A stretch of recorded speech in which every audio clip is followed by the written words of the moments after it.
I'm Alex Mozet, and welcome to Winner Take All, where we talk about the constant battle between large tech monopolies and traditional incumbents.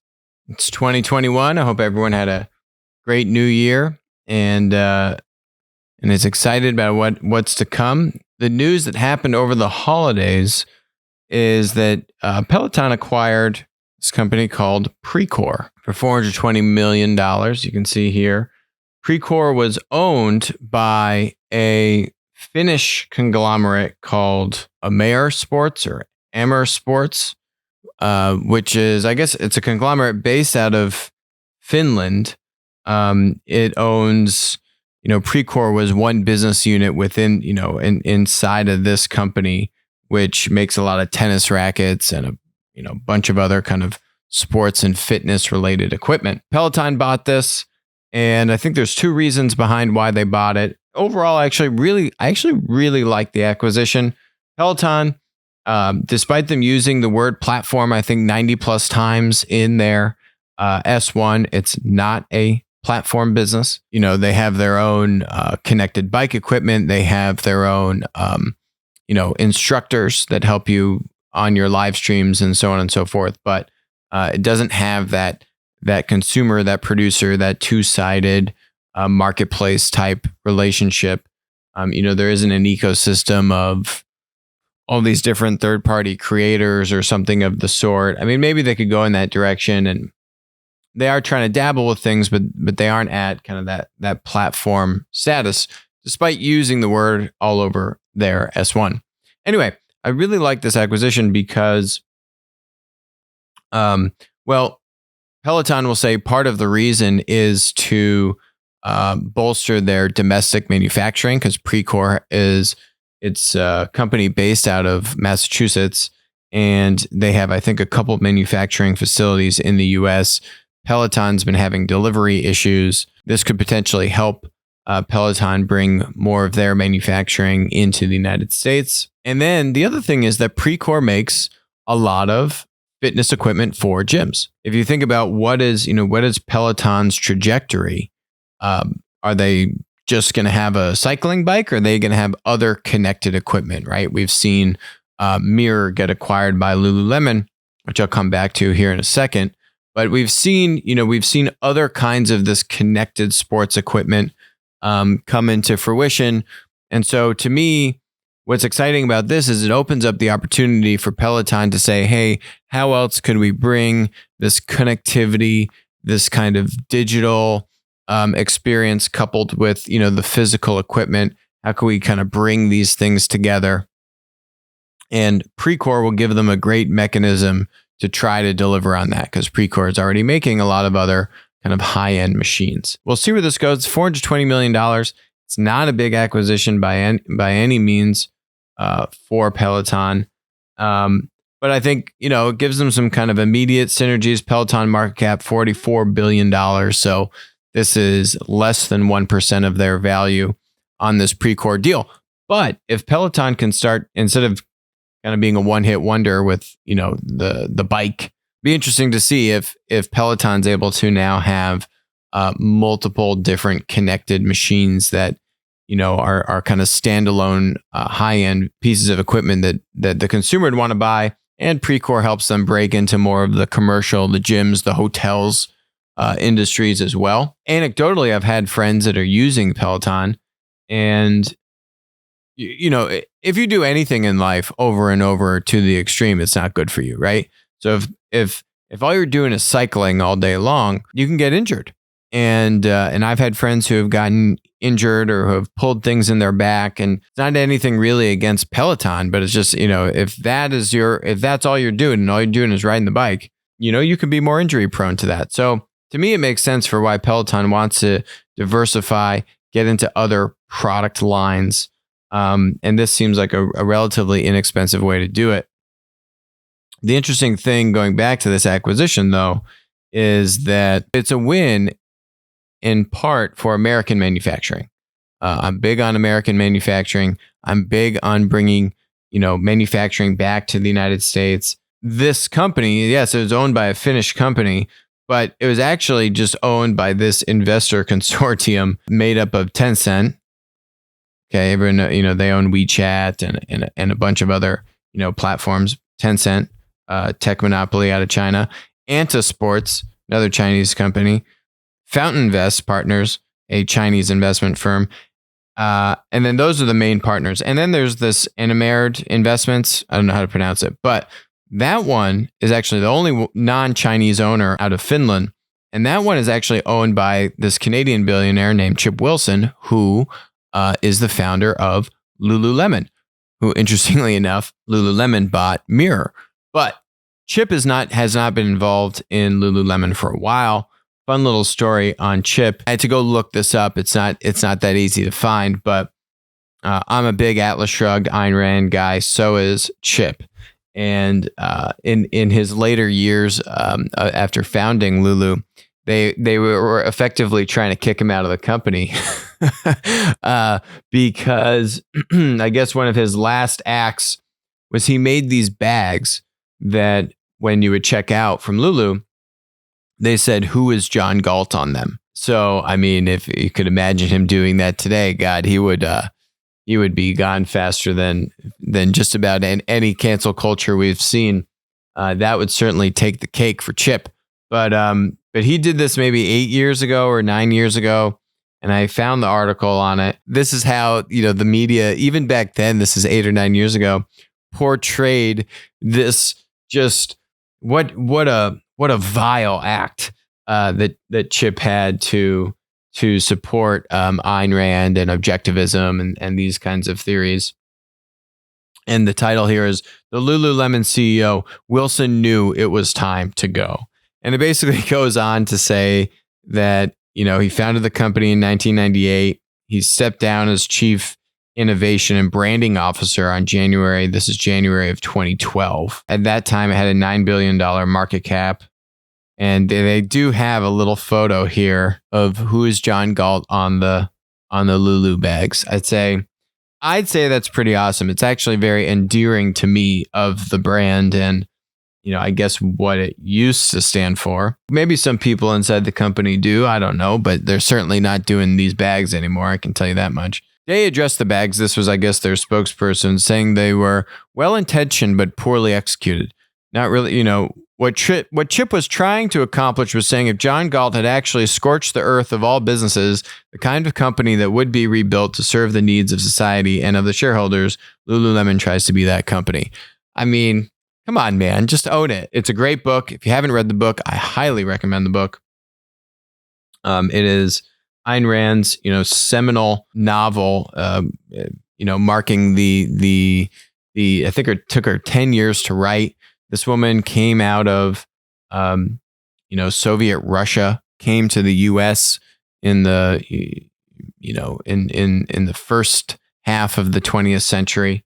And what she started to see, actually, she started to see a lot of the things that she grew up around in Soviet communist Russia taking root in the United States. And so she started to, address what her theory is called as objectivism in a series of different books of hers. And basically the premise is this: if the world keeps dragging you down and dragging you down and dragging you down, right? If the people producing, right, have to just carry more weight and weight on their shoulders. So if if the iconic kind of cover art on the book is Atlas with the world on his shoulders, kneeling. There's actually an amazing statue with that same image in Rockefeller Center in New York City. And so the people that produce in the world, that could be entrepreneurs, that could just be, people working hard at their day job, people that are working and producing and creating value in society versus the leeches. And the leeches, they keep taking and taking and taking and making it harder and harder on the people that are actually producing and working. And one day, Atlas, world on his shoulders, says, screw it. And he shrugs. And then you see what happens to the world. And that is Atlas Shrugged in a nutshell. Highly recommend it. I actually try to reread it every few years. It's somewhere around 1,000 pages, depending upon, which version you get of the book. There's 3 parts. First part is a little bit slow, but then it really starts to pick up once you're 300 plus pages into the book. Something that I first read back in college and have continued to read it now, multiple times over the years, and really is one of those just great books that you can kind of come back to a few years later, and then see how you might digest a piece of the book a little bit differently. Also something great thing to do with modern monopolies, obviously. But anyway, this trend around manufacturing, ultimately, I do think that the United States, we are going to see a resurgence of manufacturing, and we have to see it. COVID, I think, has been, a nice kick in the where for us to really focus once again on manufacturing. I think we're going to start to see manufacturing, automation and new technologies really pick up in the medical field. We are going to need, subsidies will help, obviously. The manufacturing sector needs all the help it can get with American manufacturing. A lot of the jobs around that have low cost labor, we have not remained competitive in for a variety of reasons, right? China has really been the one to benefit from that. They have, over 1 billion people. And if you need cheap labor, they got that. We would be remiss to overgeneralize Chinese manufacturing as only being, cheap labor, albeit a lot of it is cheap labor, and will remain to be cheap labor as their competitive advantage. But as you get those reps and those cycles, China, going back a few decades now, starting with cheap labor. So what are the more commoditized manufacturing things that you can do?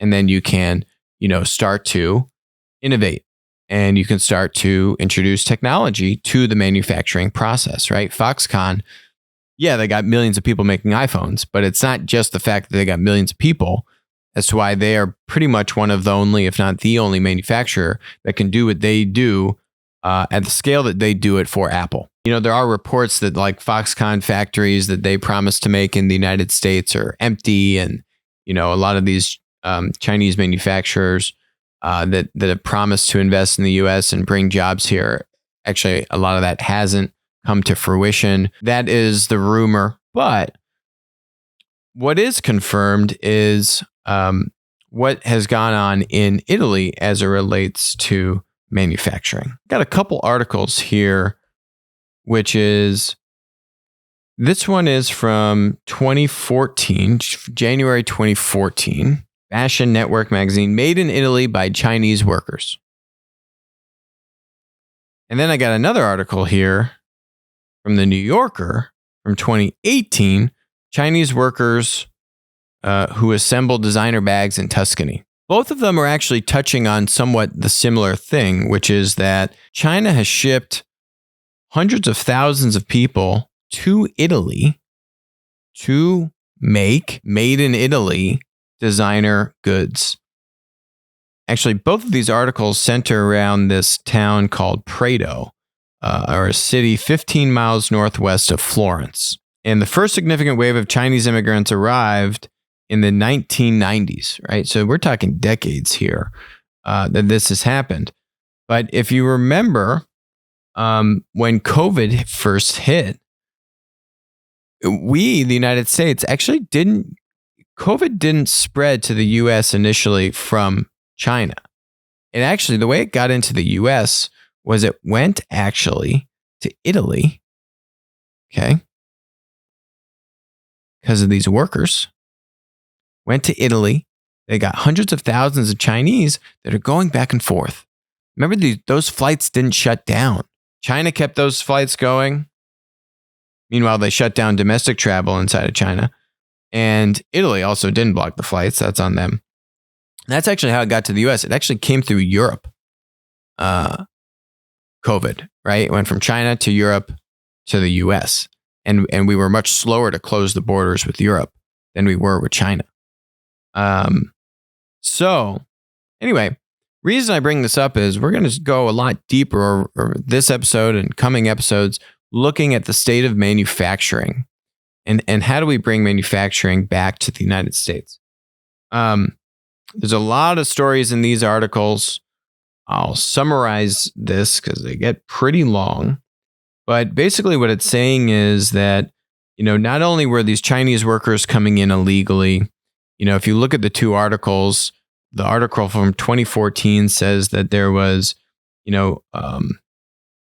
as many as 50,000 Chinese live and work in this one city in Prato. And now they can make clothes bearing the prized Made in Italy label. And then they sell these products back into China and other markets. Up to 2/3 of the Chinese in Prato are illegal immigrants, according to local authorities. About 90% of the Chinese factories, virtually all of which are rented out to Chinese entrepreneurs by Italians who own the buildings, break the laws in various ways. This includes using fabric smuggled from China, evading taxes, and grossly violating health and labor regulations. This month, a fire, which prosecutors suspect was set off by an electric stove, killed 7 workers as they slept in cardboard cubicles at a workshop.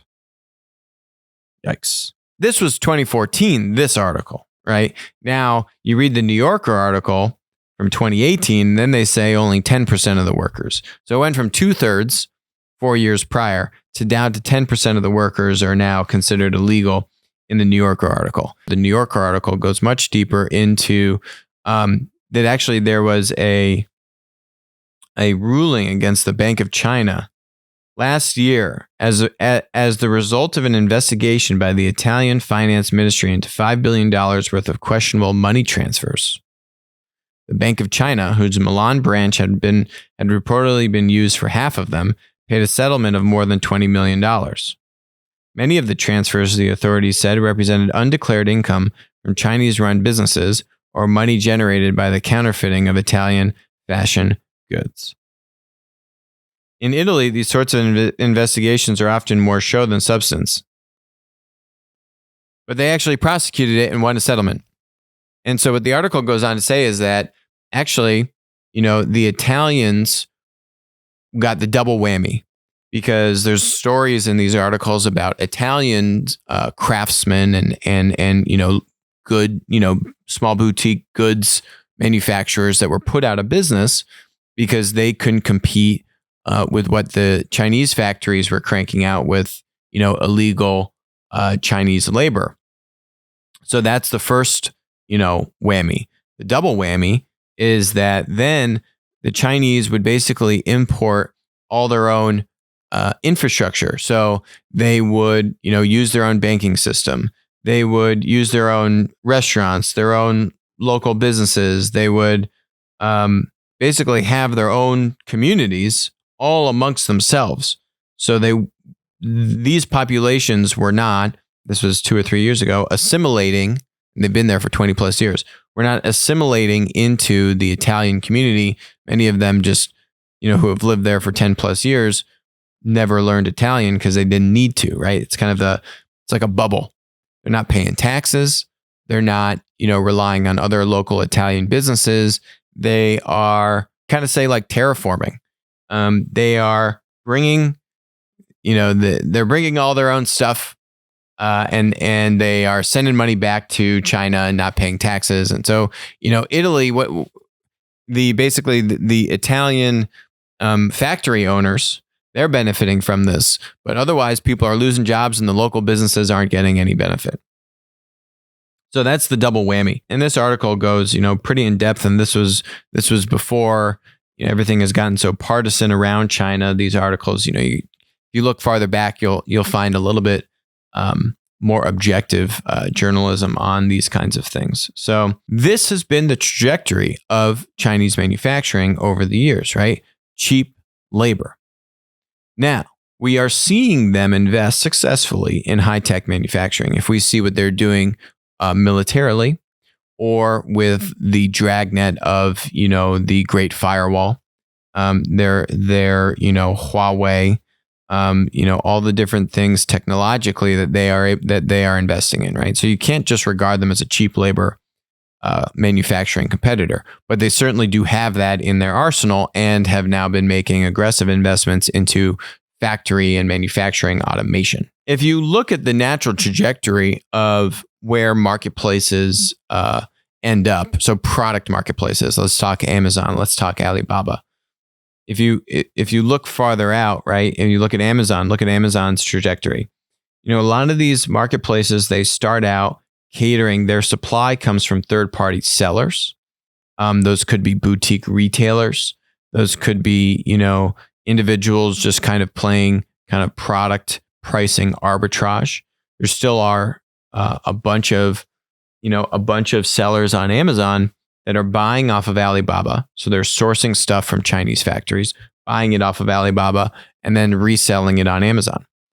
That theme is why you've seen, and we've covered on the show many times, the upward trend of pre-COVID, Amazon having almost 49% of their top 10,000 sellers were actually Chinese manufacturers. That's why you've seen Wish, which just IPO'd, like 97% of their sellers are Chinese manufacturers, right? So point here is these product marketplaces tend to start with that intermediary, that third-party seller, that distributor. And then as they get more demand, they want to basically cut the intermediary out and go directly to the manufacturer, right? That's a natural progression of a lot of these product marketplaces. So as marketplaces go directly to the manufacturer, and as you see automation, manufacturing automation investments ramp up, there will be this tipping point where you say, okay, where can the manufacturing and can the technology and localized manufacturing be competitive as it relates to Amazon marketplaces just going directly to Chinese manufacturers. The bad news is that pre-COVID, as I've mentioned, it was almost 50% this was 50% of the top 10,000 sellers on Amazon Marketplace, which is now probably close to 60, if not more, 60% of the stuff being sold on Amazon. Right? So think about that. If 60% of the stuff on Amazon, if half of that, so if 30% of the stuff being sold on Amazon is coming basically directly from a Chinese manufacturer, they've got a pretty big head start, right? So there are two main buckets as you think about manufacturing and how to break it down. So one bucket is electrical and electronic manufacturing, right? Anything with chips, with electronics in it. That is a whole other ball game when it comes to manufacturing, right? Then the other bucket is basically everything else. So that could be textiles, which is a fancy word for clothes. That could be medical device products, right? So yes, there are connected medical devices that have electronics in them, right? Like ventilators. But there are a whole slew of things classified as a medical device. It could be an implant, for your dentist and your tooth. It could be, the surgeon's tools. It could be, you get a hip, you get a knee. All of these things are considered medical devices. Could be PP, medical devices and supplies would then be where the PPE, the protective equipment, which a lot of that just came out of China because of the pandemic here. Chinese manufacturing, particularly in the medical supply space, has seen a huge boon. Chinese manufacturers and the Chinese government were cutting deals left and right with U.S. governors who were in a bind and just needed supplies ASAP. So here's a good little breakdown here. These two buckets, right? Electronics on the right side, you can see all the different things that could kind of go into here. Medical device, connected medical devices. You could go into here. And then on the left side here, you got, just about everything else. So when we look at automation, So what can you actually manufacture and automate in that process, right? Because we cannot compete head to head with cheap labor. It's just not going to happen. And even the Italians, when they import the labor, they still manage to get the stiff end of the deal. So these are some processes that you're seeing robots and software start to automate these tasks, right? And you can kind of see how they break down in different parts of the manufacturing workflow between kind of the microelectronics work here and kind of everything else on the left side, right? The key thing here, at least just for today's episode, is the CNC. A really cool company is called Xometry. And this is a marketplace company. And you say, okay, how can marketplaces, how can platforms help manufacturing? You think about a lot of these robotics, ways to automate manufacturing. A lot of them are not platform plays, right? They are highly technical. You need very skilled engineers. You got a lot of really smart people to make that happen. But it's not really a platform model, or we're still a little bit of a ways away from seeing how the platform model could come in. I think one natural application of it would be development platforms, right? Where you have different ones of these robotic startups that have an operating system, essentially, right? And you say, hey, here's the robot, has these different capabilities. I've got an operating system on it. Now you need to build software on top of this to automate the manufacturing process and the workflow, right? And you could have a bunch of different software tools integrate into that. You could have a community of people that are kind of like what you saw with I think it's called Shapeways, MakerBot. MakerBot, the 3D printer. The MakerBot, the 3D printer. They launched this thing called Shapeways, and Shapeways is their marketplace to post different things that the machine can make, right? Hey, download this file. If you got the Shapeways machine, or if you got the MakerBot machine, bam, download this file from the Shapeways marketplace, and now your 3D printer can go make this object or this tool, right? Xometry is a little bit different. So this company, custom manufacturing on demand with over 5,000 suppliers, our network has the capacity you need for prototyping and production, right? 3D printing, injection mold. You can see all the different kinds of jobs and manufacturing protocols that their over 5,000 suppliers can fulfill for you, right? So they have a network of these different small business manufacturers that have these machines that are hooked into the Xometry ecosystem. And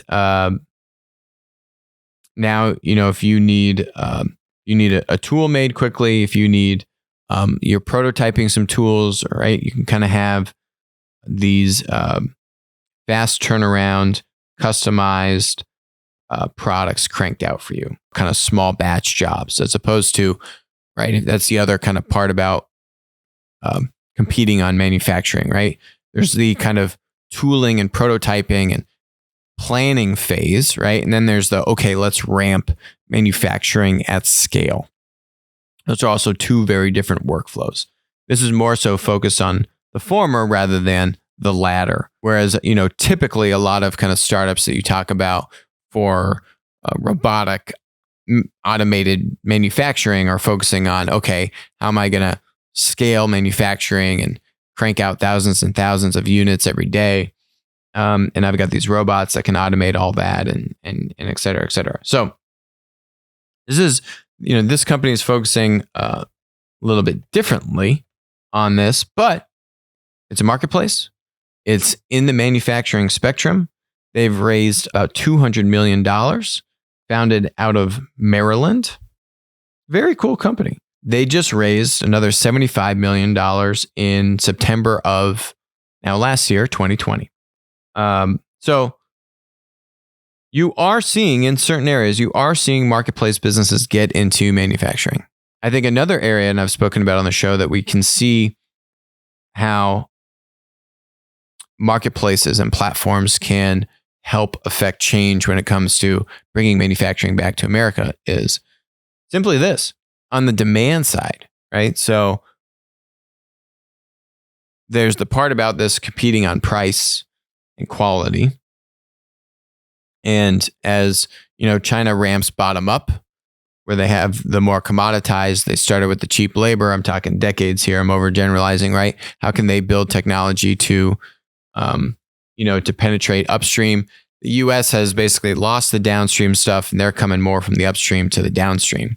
How can we bring sophisticated machinery and software and robots to make us, the U.S., cost effective and competitive with the Chinese approach? It's no small feat. So we need every little bit of help that we can get, and we can't solely rely on the government to do it for us, because we've seen just their ineptitude on a bipartisan basis for decades. So can't hope they're going to get this, even though you now might have both sides of government saying, yes, we need to bring back, American manufacturing. Great. How do you do that and execute? Whole other story. So how can we, private enterprise, try to affect change in this regard? On the demand side of this, right? If Amazon is saying, hey, 30% of the stuff you buy on Amazon is coming from a Chinese factory. If consumers start to say, you know what, Amazon, that's actually not cool. I would like to know who these sellers are. I would like to know which one of these sellers are based in China or just in, outsourced manufacturing. If you go the other way, I would like to know which one of these sellers or which one of these manufacturers are making their stuff in America. And there are some small but growing marketplaces with this theme. Here is one of them. MadeInAmerica.co, not .com. See it here. And so shop thousands of Made in America products. This is the other place where marketplaces and platforms can help bring this back, is on the demand side. How can you get consumers to be aware, to vote with their dollars, to say, yes, I want to prioritize buying products from American businesses. But, these startups are small, don't have a lot of capital, don't have huge traction. They have some traction. This company was featured at, one of the White House summits on bringing manufacturing back to America. This was all pre-COVID. But still, they need a lot more capital. They need a lot more scale. But I think these are some of the swim lanes, right? How can we leverage marketplaces to help better connect to small mom and pop manufacturers, whether that's what Xometry is doing, which is more of a B2B play, but still nonetheless a similar model, or on the B2C side, whether it's Amazon. Etsy is a big proponent of this. Obviously, it's homemade craft goods. They kind of inherently have to get most of their stuff from the US, otherwise just model wouldn't work as well. On the B2C side, then you also have Wish.com, right? And then you got Amazon, with basically half of their third-party sellers are straight from Chinese factories, right? And then you got Made in America, MadeInAmerica.co here, right? And there's a few other startup marketplaces that are focusing on this. So there's kind of the demand side. How can marketplaces help leverage demand and bring demand to American manufacturers? That's part of it. Then the other part, which is a much longer term play, much more nuanced, very capital intensive, and I'll be going deeper into that in coming episodes, which is more on the development platform play. But to really do a development platform successfully, you can't really lead with the development platform in a model like this, right? If you are a robotic manufacturer and you want to go build an ecosystem of third-party developers to build software on top of your robotic automated manufacturing operating system, okay, you need a lot of customers using that for the single user utility, as we would call it, right? You got to sell that product as a linear product. That product needs to deliver enough value that these manufacturing customers, which are going to be much larger customers, you're talking about now really scaling that manufacturing process and automating it in the tune of thousands or tens of thousands or hundreds of thousands of units, right? These are very large scale systems. So you need to get a lot of those customers actively using your product before, right, to get enough demand that you could incentivize building a community of third-party software developers who can build integrations or who can build other tools or molds into the system, kind of like Shapeways. That one's a little bit farther out in terms of platform models. Really, I think having a huge impact on the manufacturing. I think some of where we, the platform community, can affect change a little bit sooner is on the more of the product marketplace side, the kind of channeling demand to American manufacturers as opposed to, let's say, Chinese manufacturers. Nothing wrong with that. Friendly reminder, go follow us on Rumble. Fascist YouTube is not where we plan to put all of our eggs in the fascist basket.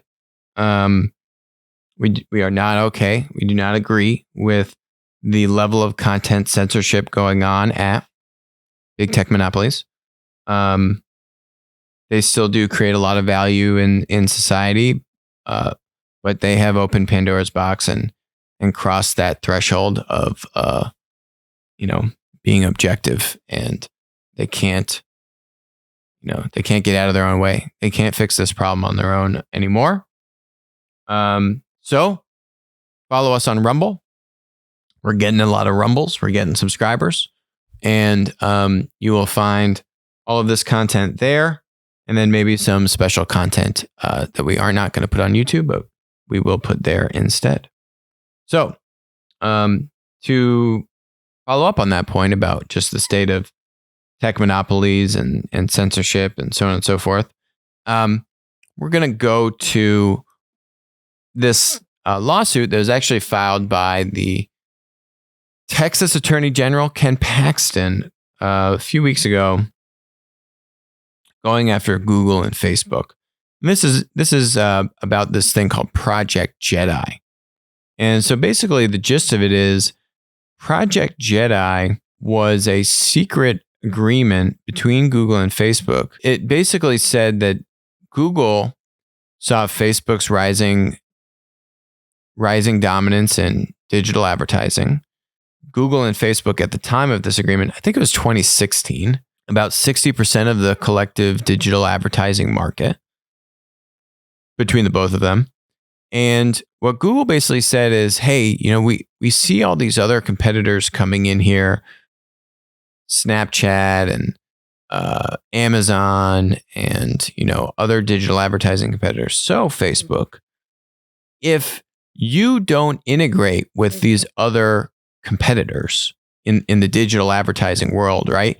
All these people want to make software integrations into Facebook to help cross-pollinate ads and do these different ad marketplaces and, all these different ad tools.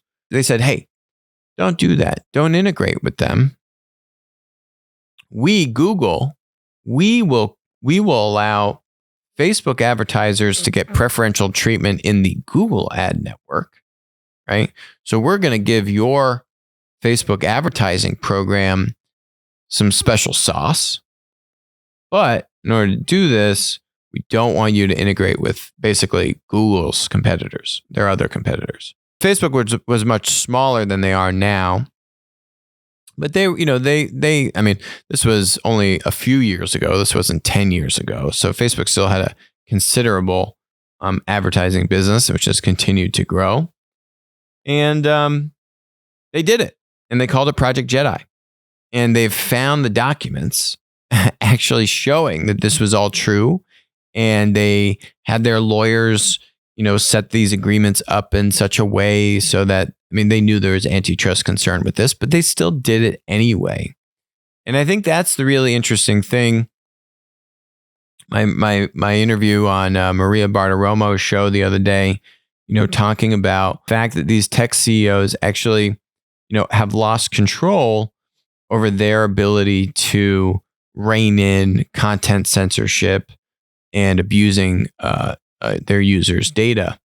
And I went much deeper into that on last episode. I don't need to rehash it all, but this is just another sign to show that in the face of these businesses being completely unchecked, the amount of weight that they throw around when these kinds of partnerships come together, if you don't do anything about it, if you don't act on it, they'll just continue to do it, right? I'll do more, I'll do worse. They just will continue to push the limits until they see where the limits are. And we've seen that on content censorship. We've seen that on data abuse. Everyone talks about how it's such a big issue or this or that, and then there's no actual penalties. There's no actually limits created. There's no actual pushback. And then, the inmates run the asylum, basically. And that's what you have going on here. You just have such gross lack of internal controls at these companies when it comes to something like content censorship and, kicking creators off of YouTube or demonetizing websites from Google search or, kicking creators off of Facebook because they're talking about stuff that the platform doesn't agree with. It's supposed to be, not a publisher, it's supposed to be an open exchange of information and ideas, right? That's the whole premise of platform. But then you have the leadership at these companies negotiating, here it is, finally loaded, negotiating these kinds of deals. This wasn't like middle-level managers. That's what I was talking about on the interview, that the mid-level managers are completely run amok, and Sundar at Google and Zuckerberg at Facebook, just they can't rein in all these powers that they've given to mid-level managers. There's thousands of these people running all over the place. This is at the senior level. This deal doesn't go down without it being known at the absolute top of the organization. It's easy to show that they have monopolistic power in digital advertising. Now, the key to this lawsuit, just like the key to what the EU is doing, what Poland just announced, to be able to fine Facebook and Google if they kick off creators. They can fine them up to $2 million for each violation. If they don't, if they kick off a creator that violates Poland's free speech laws, they can tell Facebook or Google to reinstate that user's permissions. And then if they don't, they can fine them $2 million. What will probably happen is Google and Facebook will do less obvious things than banning people outright. They'll, shadow ban them, or they'll mute the virality of their posts. And, there's a lot of gray matter. So, if Facebook and Google want to play dirty, they can play all day. But anyway, steps in the right direction, right? Now what you're doing is you're forcing Facebook and Google to actively and willingly subvert the intention and the will and the laws and of these countries. EU is going after, has discussed its strategy. They haven't brought any cases yet, but they've discussed the strategy to say that these tech monopolies are using data to take advantage of producers, whether it's sellers on Amazon, content creators on Facebook and Google. Similarly here, the case is looking not at the consumer. Right? What does the consumer care if Project Jedi exists? The consumer, the one receiving the ads, right? It doesn't hurt the consumer. Every tech monopoly, when they get to monopolistic critical mass scale, they take advantage of the producer first and then the consumer, but very rarely the consumer. They want to keep the consumer happy. They take advantage of the suppliers, of the producers. The producers in this case are the advertisers. So by doing this, what they're doing is saying, hey, advertisers, we are killing off competition, right? We're killing off other avenues which you could be spending your ad dollars on, or you could be using to deploy your ad dollars on other exchanges, right? But by us kind of co-opting Facebook's digital advertising audience, we're going to have this combined entity. That combined entity, Project Jedi, is not going to integrate with any of these third-party competitors or tools, which is then putting the producers, the advertisers, at a disadvantage, okay? You have clear monopolistic power in terms of just scale and control of the digital advertising market, right? So that's the first kind of checkbox for antitrust violations. And the second checkbox is, did they take advantage of a customer? This is where everyone's been getting hung up. They need to say that the producer, the advertiser, is the customer of Facebook and Google. And it makes sense, right? Who is paying Facebook and Google money like a customer would? The advertiser is, right? Facebook and Google are getting paid by advertisers. Advertisers equal customers.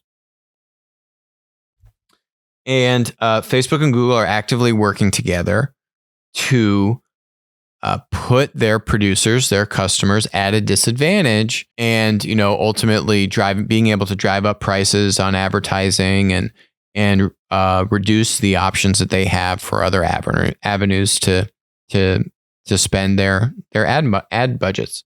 That's the case. Well, we'll see if that's how they go after the case, but that's how I would go after the case. I think that's how the EU is thinking of going after the case. I think that's, what Poland, they don't have a case, but they're just now making laws and making rules. This is the justice minister in Poland. We'll see how Ken has done it, but you've had now over 10 different U.S. states sign on to this antitrust motion led by Texas. And I think it wins. I think it wins if they play it right. If they go after the consumer, I think they get defocused and you confuse the court, you confuse yourself, and Facebook and Google, then, they're just going to pick away at that consumer thread. And if they can get that thing going, then the wheels start to come off. But if you can keep this focused just on customer equals advertiser, advertiser disadvantaged by Project Jedi, should be a win. But we'll see. Either way, it's going to take a long time. The DOJ case against Google, which is a joke of a case, horrible case anyway. The trial date is set for 2023. So, what these companies, obviously, they're all in plat. What is the threat to their stock market in the near term? Their stock price? There's really none. There's so much more that needs to happen to actually see these things through before you even see if they're playing out the case correctly. Does the case have teeth? On the surface of it, it should. But then you got to get it now. Now you got to get a lot more tactical with it to really say, okay, well, even if they played all their cards right, and let's say in 5 years the ruling comes down, or you're getting close to a ruling, because you got to do discovery, and then you have the hearing, and then you can appeal it 5 different times, and each side will appeal it, and then you got to go up through the court. It's going to take forever. It's good that they're doing it, because if you didn't do it and you didn't have any checks and balances in place, then they would just keep doing worse stuff. But it's going to take a long time. Where will it end up? Are Google and Facebook going to get broken up over this? I don't think so. I don't think this breaks them up. What you need to do, yes, you need to have fines. What the FTC, the FCC, we got multiple agencies here that could do this.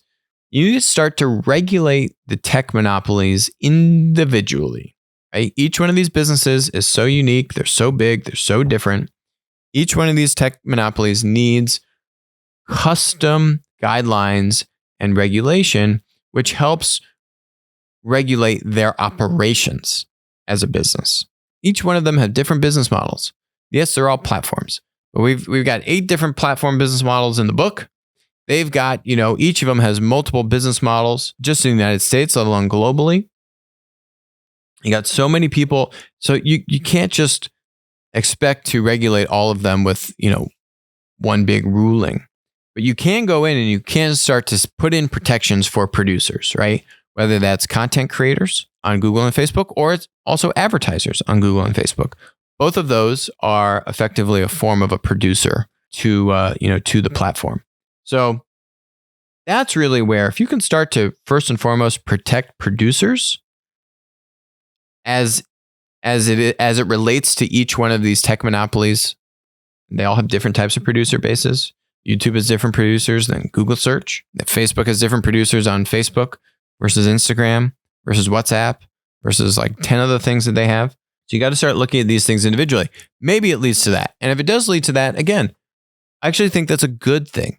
net for Plaid, it'll actually be a good thing because it will help make a more competitive landscape and playing field, which ultimately is good and creates more value rather than having all the value concentrated amongst a handful of companies, which is where we've been trending now for a number of years. That's it for us today on Winner Take All. Thanks for joining us. Happy New Year, and I'll talk to you soon.